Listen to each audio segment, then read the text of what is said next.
Few cities in China seem to have a reputation quite like Chongqing. Nestled between mountains and wrapped in mist nearly every morning, the city is known both for its incredibly spicy food and its incredibly unique infrastructure. When I told my friends I was finally going to Chongqing for a test drive event, the response was unanimous. Chongqing is amazing.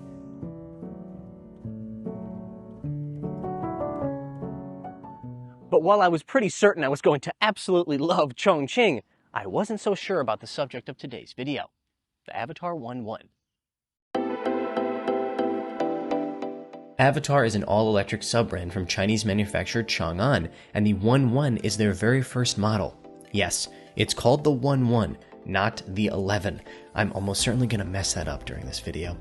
I've already reviewed Chang'an's attempt at a more affordable EV brand, Shunlan, and their SL03 sedan, and the experience was forgettable at best. And the Avatr 1.1 is asking a lot more money, $47,000 to $63,000 US before options. That puts it up against competitors like NIO. Could it possibly provide an experience that's worthy of that price? Time to find out. But how do you get consumers' attention in the premium EV SUV space? Well, you have to start with an eye-catching design.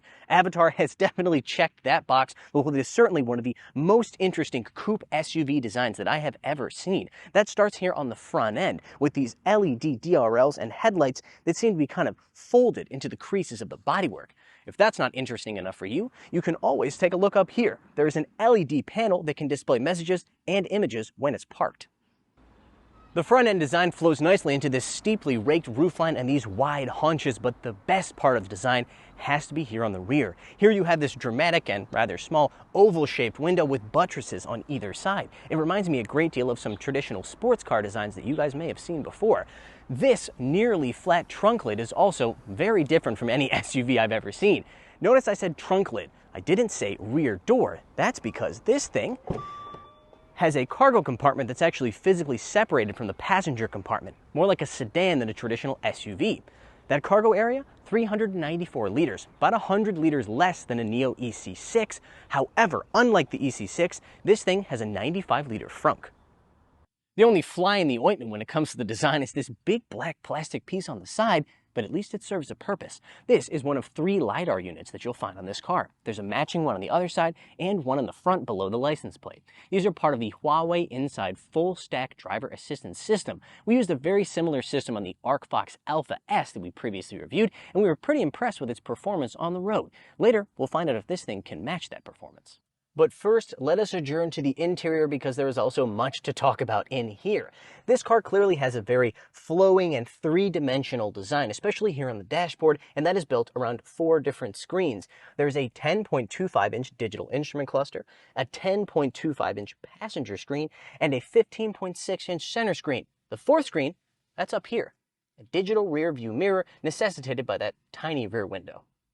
But what really gives this dashboard a sense of depth and what the entire dashboard is really built around is this thing here in the center, this spiral-shaped thing. This is not a weather control device. In fact, this is the speaker from which the car's AI or voice assistant system emanates. When you talk to the system, this thing flashes to let you know that it's listening.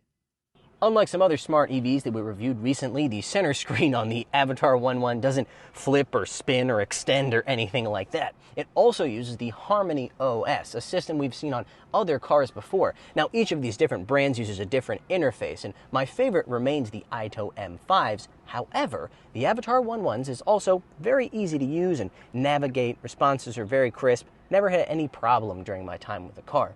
As for the passenger screen, same thing is true. Has all the functions you would expect for media like movies and TV shows and music.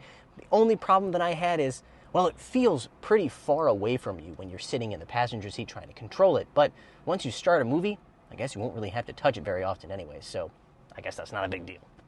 Apart from perhaps this weird tornado-shaped thing on the dashboard, none of this stands out as particularly groundbreaking, but it is well executed. I think that can be said for the entire front cockpit. The material quality in here is quite good. None of it stands out to me as especially cheap feeling, especially on this car, which has the optional Napa leather package. Your other areas of interaction, take for example your window switches, which are physical buttons instead of capacitive touch, thank God, are all quite good.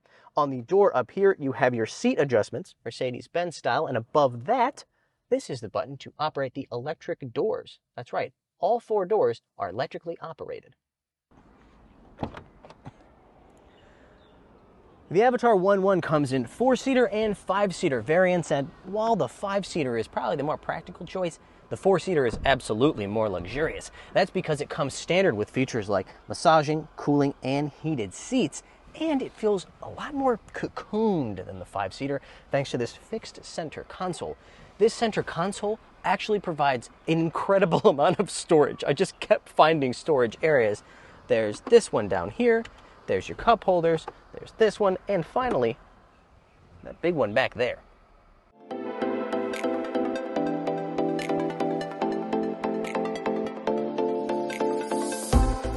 The Avatr 1.1 has all the kit you would expect from a car at this particular price point. That means your choice of 2 different powertrains, a single rear-mounted motor or a dual motor, that's front and rear. That means up to 425 kilowatts and 650 newton meters of torque. You also have 2 battery packs you can choose from, a 90 kilowatt hour or 116. Those deliver anywhere from 555 to 710 kilometers on the optimistic CLTC cycle.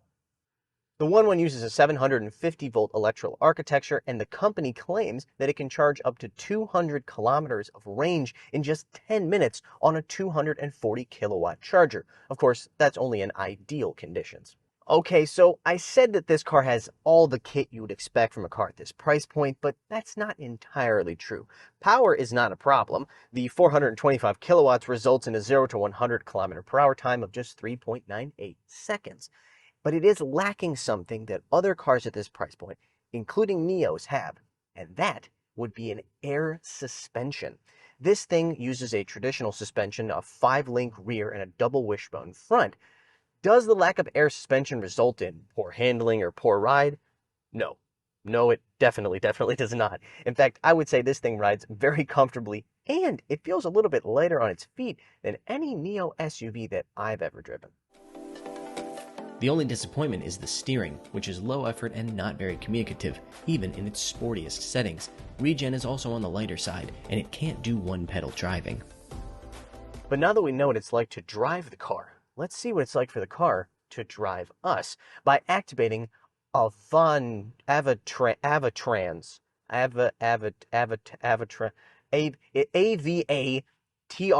AVATRANS. I don't know how to say it, but it's the company's name for their driver assistance system, which includes 34 sensors and 400 TOPS computing power.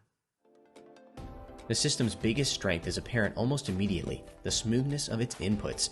Unlike previous systems we've used, which accelerated smoothly but applied the brakes like a nervous teenager, the Huawei system felt much more mature.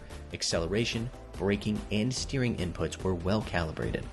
A good example would be overtaking obstacles. Whether it was scooters, pedestrians, or construction, the Avatr 1.1 applied just the right amount of steering angle and brake to let me know it would confidently avoid the obstacle without having to swing well into the neighboring lane. All of this reminded us of another Huawei inside-equipped vehicle that we've reviewed. Mostly it's been very stable. I would say the performance is largely similar to what we saw in the ArcFox Alpha S, with the Huawei inside system. Again, same triple LiDAR, but with the same computing power, so it's not surprising they would have the same performance. The 2 side-mounted LiDAR units on the Avatr 1.1 give it a much wider field of view, what resulted in some interesting behavior. Interestingly, it tends to stay on the outer lane when you're merging onto another road. I'm told by the people at Avatr that that's because it's using the LiDAR to sense the oncoming cars from the left side. If we're on the right side, then it wouldn't be able to sense them quite as easily. Maybe not the way that I would do it personally, because you sometimes end up in the lane that merges, but it always senses the cars every time that we've used it. So I have to say, it works as far as I can tell.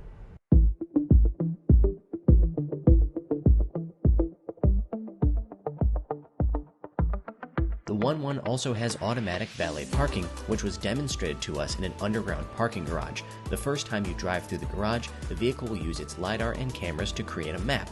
The next time you enter the garage, it will offer to drive you straight to your saved spot on its own.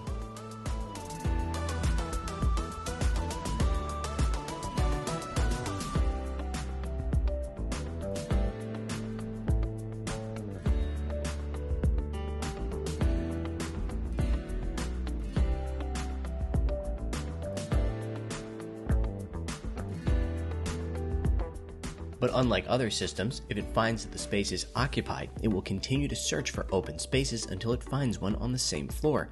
As of now, the 1-1 doesn't have a summon feature, though the company insists this is limited by regulations rather than technology.